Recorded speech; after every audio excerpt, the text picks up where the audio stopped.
Okay, I'll be totally honest with you guys. So this art right here makes me want to go revisit Action Comics 1051 and a few other backstories before I go ahead and continue with the Dawn of DC Superboy.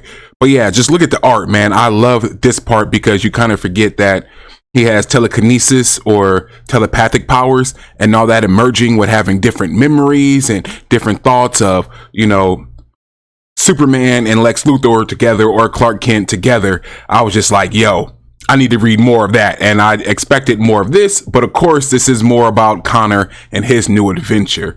So with all that being said, welcome to Reviews from the Six. My name is Cedric, but you can call me Sadie Said. And today we are reviewing Dawn of DC, Superboy, the Man of Tomorrow. So of course, it doesn't matter if you're a DC fan, Marvel fan, Image comic fan, Boom comic fan, Valiant comic fans. We discuss our hobbies here, and our hobbies are comic books. So first things first, right? We're going to go ahead and start with the art because that's the first thing that grasps us. And here we are here with the cover art.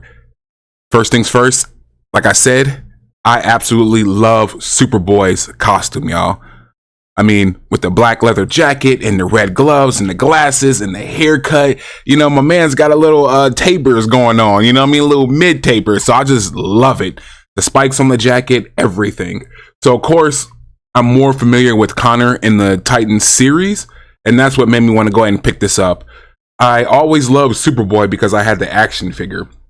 And of course, the costume is what always had me, but I never knew his backstory until recently.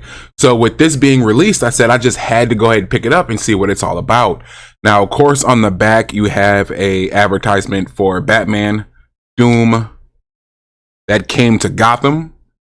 I haven't seen it yet, but I'm gonna have to go ahead and check that out. And then, of course, when it comes to the art, I mean, you got a little backstory here too, just to let y'all know. So it is the Dawn of DC, so it's after Action Comics 1051, I believe. It's where everything gets rewritten. So we'll go ahead and dive a little bit more into the story once we get past the art here. And then, of course, they show you what's coming out, what's being released. Not really a spoiler, but kind of, sort of. I thought that part was pretty cool at the end.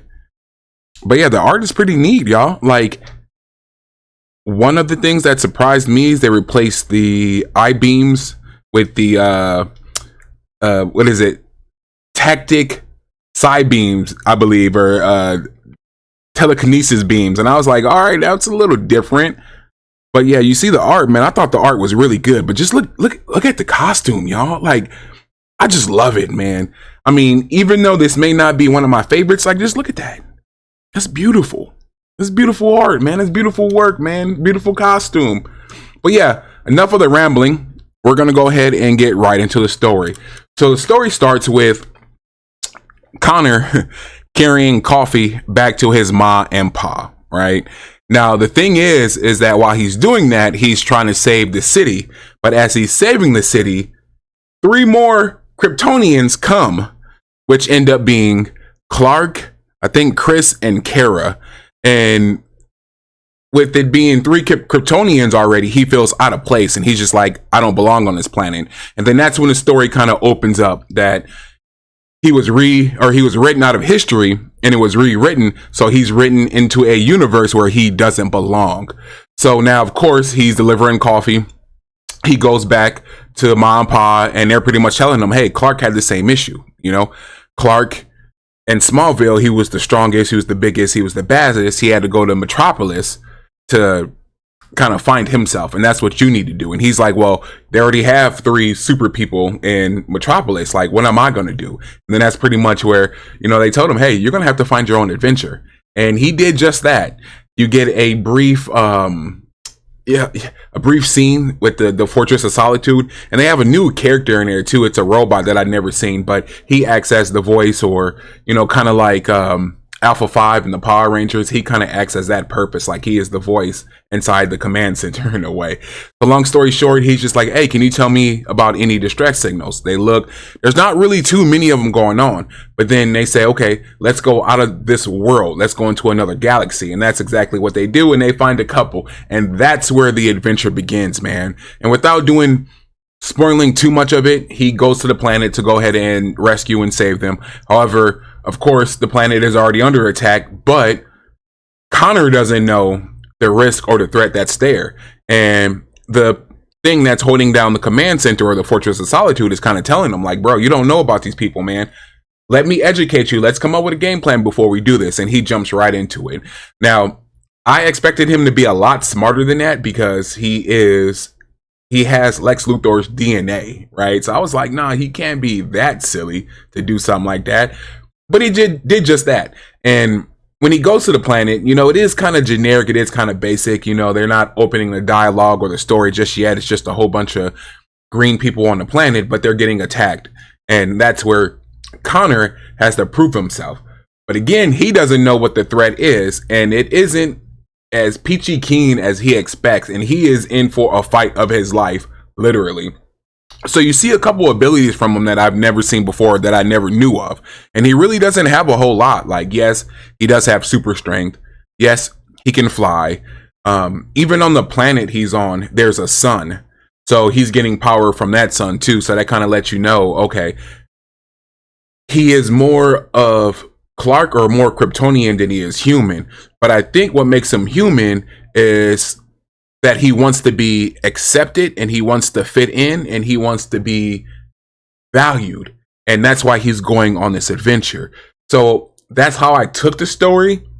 I want to know how you took the story, of course, but that's how I took the story, how I understood it. To wrap it up, kind of, he goes through a battle. He's fighting. He's losing it, of course. But with every superhero, they have a comeback. And when he makes that comeback, it gets thwarted. So you're like, oh, he's in for a real fight. He might not survive this one. And then he kind of gets out of the pickle. But like I said, without too many spoilers, y'all, I really did enjoy this read. I actually had given it to a student one day and they said they didn't like it. So I was kind of shook. I was like, oh man, like I really wanted to love this. I really wanted to like it. And for him to say it wasn't that good, it took me a while to get around to it and read it, but I just got to it and read it. And I don't know if I'm going to get number 2. I mean, I just might, because in the end, they kind of introduce, not kind of introduce, but you know, they introduced the Cosmoteers, as you see here. And I don't know too much about them, but the way it seems is that Connor has some history with them already, or Connor knows a little bit about them in the history. So I want to check that out. Of course, I want to know more about the Dominators. The Dominators is the group that's attacking the planet that he's on now. Those guys pretty much go from planet to planet, splicing DNAs to create super soldiers, and then they sell them to other parties so they can dominate planets. I mean, like I said, the story is kind of generic. It is kind of basic. I do think it's going to open up a little bit more, but honestly, I think what the story is about is just, you know, people wanting to be accepted. And with his godlike abilities, why would he want to be accepted? And I think that was the pivotal part of Superman that I really liked, is that he was alien. He was almost godlike. However, he wanted to be man. He wanted to fit in with man. But in this case, it's totally different because he doesn't want to fit in with man. He just has the DNA of a man. But he's a clone at the end of the day. And that's what's pretty cool, is that he's just a clone. So you can see they're setting up a story about a whole bunch of conflict. You know, he's not going to like himself. He's not going to love himself. He's not going to think he's the real thing. Everyone's going to look past him. He's going to be overlooked. And I think that's the type of story that we're going to get. Kind of like a comeback kid story. You know, one of those, like, you didn't think he could do it, but he did. He is the superhero in this story. But I could be totally wrong. I want you guys to tell me what you think. So down in the comments below, let me know what you think about the dawn of DC's Superboy, the Man of Tomorrow. Also, are you going to pick up number 2? Have you read Action Comics 1051, I believe? Can you tell me anything that happened with the universe being rewritten? I know there's the new 52. I know there's a Dawn of DC. I know there's what was it? The Blackest Night, I believe it is. You know, so I know the DC universe has been reset a couple times, but if you're familiar with this instance, let me know down below. Also, hit that like button. If you don't hit that like button, YouTube is not going to think you like my type of material, so it's not going to show you a lot of it. So go ahead, do that for your boy.